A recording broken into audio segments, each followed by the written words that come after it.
Good evening, friends. I'm Steve Benoon. You're watching Israeli News Live. And right now, friends, I have just got in another message this evening. This is not being reported as of yet anywhere on any platform that I can find myself for second confirmation, but I do know the source is very, very legitimate.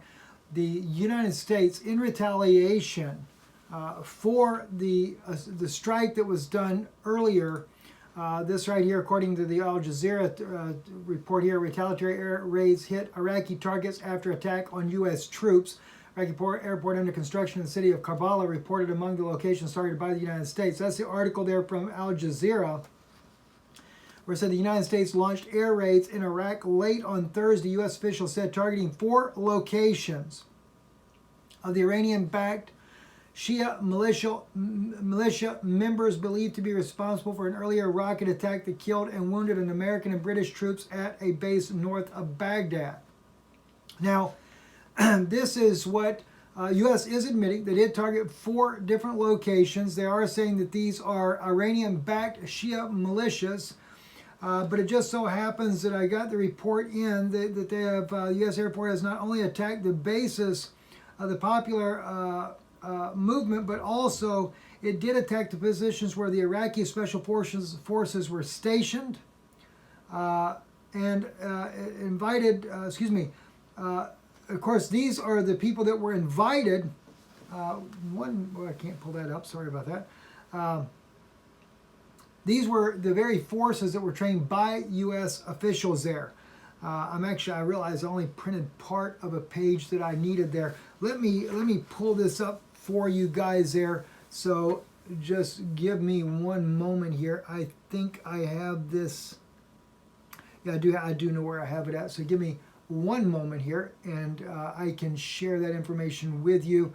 I need to make sure that we are not compromising any identity here, though, in doing so. So just bear with me just for a moment. I'll read to you the information. Okay, so anyway, we have 4 different targets have been hit. Amazingly, the U.S. Air Force has not only attacked bases of the popular movement, but also it did attack the positions where the Iraqi Special Forces were stationed. To attack the army of a government who invited you into their country is something you can only expect from these guys. They hit a base belonging to the Iraqi Special Unit, the Swift Response Team, that is, as well as the base where the 19th Brigade of the Iraqi Commando unit was stationed. It goes on to say the casualties are high as these units were formed and trained by Americans, which in turn makes them have all kind of info about their state, rotation, and how they are stationed. All right, so this is no doubt why this information is sensitive, why the U.S. may have actually targeted these commando units, because as is stated to me here, that the Americans, which in turn makes them have all kind of info about their state, rotation, and how they are stationed. But for the United States, though, to just outright attack them is very, very disturbing. At the same time, why the U.S. didn't just go in, unless if you're dealing, I guess, with Iraq, if Iraq and the Iranians are forming more of a closer coalition in this battle to oust the United States from the Middle East there. It's hard to say, don't know which way it's going to go there, but I can only imagine, especially with what we're facing back here in the United States, that things are going to get much, much worse. Economically, everything you can imagine. In fact, I was looking here after I stopped the broadcast a while ago there. I want to play this here for you here. This is CNN talking about the Norwegian flights and President Trump's ban on incoming Schengen area European flights, which is the main part of Europe, not counting Great Britain. Listen in. 4,000 flights and laying off up to half its staff. It plans to ground 40% of its long-haul fleet, 25% of its short-haul flights between now and the end of May. IATA is warning the travel ban adds to the industry's growing strains. Losses could... Oop, I lost it. I forgot what I did with it. Oh well. The big issue there, though, is the fact that I don't have it at all now. So, I'm just not being very successful at getting the information I wanted to do on Trump's travel ban. And you know, this is also something that is, let me pull this back up over here. This is also a situation that is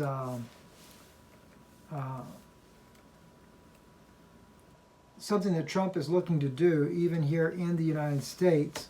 So I am very much concerned that we're going to end up seeing a martial law coming very, very, very soon. That's one reason why I was trying to find the actual information where the president, let's just go to the internet itself. It might be easier just to pick it up on Google. I think that's where I found it just a few moments ago there, and was able to actually listen to his comment there rather than Twitter. So, and just to see, I think this is it right here. This is the speech that seemed to spark it all right here. So let's get rid of, wow, I hate it when they put all this junk up here. Just when you want only a video, you can never seem to find it, because that is not a video. And that's what we need, is the video on the, here we go, I think this might be, maybe we can pick it up now. Enterprise Car Sales has access to over 500,000 And of course, we have to deal with commercial. Tech features So, like blind spot detection, backup camera. My fellow Americans, tonight I want to speak with you about our nation's unprecedented response to the coronavirus outbreak that started in China and is now spreading throughout the world. Today, the World Health Organization officially announced that this is a global pandemic. We have been in frequent contact with our allies, and we are marshaling the full power of the federal government and the private sector to protect the American people. This is the most aggressive and comprehensive effort to confront a foreign virus in modern history. I am confident that by counting and continuing to take these tough measures, we will significantly reduce the threat to our citizens, and we will ultimately and expeditiously defeat this virus. From the beginning of time, nations and people have faced unforeseen challenges, including large-scale and very dangerous health threats. This is the way it always was and always will be. It only matters how you respond, and we are responding with great speed and professionalism. Our team is the best anywhere in the world. At the very start of the outbreak, we instituted sweeping travel restrictions on China and put in place the first federally mandated quarantine in over 50 years. We declared a public health emergency and issued the highest level of travel warning on other countries as the virus spread its horrible infection. And taking early, intense action, we have seen dramatically fewer cases of the virus in the United States than are now present in Europe. The European Union failed to take the same precautions and restrict travel from China and other hotspots. As a result, a large number of new clusters in the United States were seeded by travelers from Europe. After consulting with our top government health professionals, I have decided to take several strong but necessary actions. We'll skip through this just a in little South bit Korea more, because we know what he's doing with Europe. Low. Young and healthy people can expect to recover fully and quickly spread of the virus tomorrow. Every community faces different risks, and it is critical for you to follow the guidelines of your local officials who are working closely with our federal health experts, and they are the best. For all Americans, it is essential that everyone take extra precautions and practice good hygiene. Each of us has a role to play in defeating this virus. Wash your hands, clean often used surfaces, cover your face and mouth if you sneeze or cough, and most of all, if you are sick or not feeling well, stay home. To ensure that working Americans impacted by the virus can stay home without fear of financial hardship, I will soon be taking emergency action, which is unprecedented, to provide financial relief. This will be targeted for workers who are ill, quarantined. This is just a temporary moment of time that we will overcome together as a nation, overcome temporary economic disruptions caused by the virus. To this end, I am asking Congress to increase funding for this program by an additional $50 billion. Using emergency authority, I will be instructing the Treasury Department to defer tax payments without interest or penalties for certain individuals and businesses negatively impacted. This action will provide more than $200 billion of additional liquidity to the economy. Finally, I am calling on Congress to provide Americans with immediate payroll tax relief. Hopefully, they will. The thing is that, you know, they talk about these travel bans, things like that. My question is going to be: are they going to do martial law as a result to enforce the bans? And how big is it going to get? We just don't know. We just have to kind of wait and see on that. But anyway, we'll try to keep you guys updated as well. And of course, we're still about 70% loaded now.